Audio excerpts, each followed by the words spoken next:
Welcome to Next Game's Track Series. Now today is event 6 of 15 this season, and the first of 3 visits to Gingerman this year. Now this will be my first visit to Gingerman, and I'm hoping to get some good laps in and learn this track a bit before taking the M3 here a few weeks later.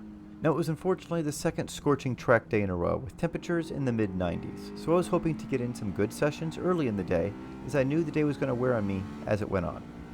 Now my first session, where I was mainly just getting my sighting lines in and seeing if everything meshed with what I saw in the simulator, I managed to get a high 154.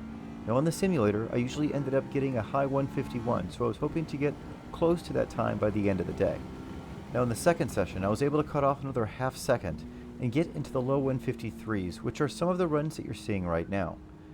Now in the third session of the day, I cut off another 10th, but during cooldown after that session, my front right rotor cracked.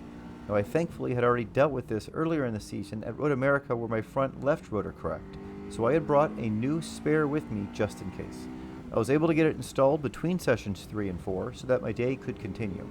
That being said, brakes were definitely my failing here again, and I need to work on some front brake cooling as well as increasing my brake feel.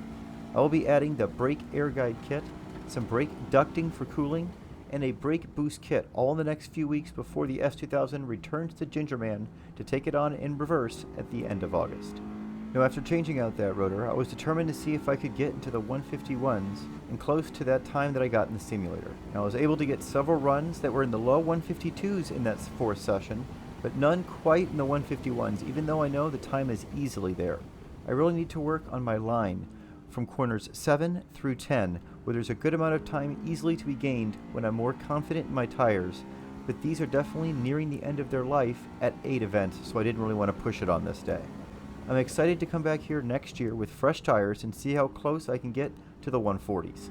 Now I ended up skipping the 5th session of the day due to the heat and aging tires, but I'm excited to come here again and put in some solid laps with the M3 in a few weeks. Next, you'll be seeing my fastest lap of the day. Enjoy the run.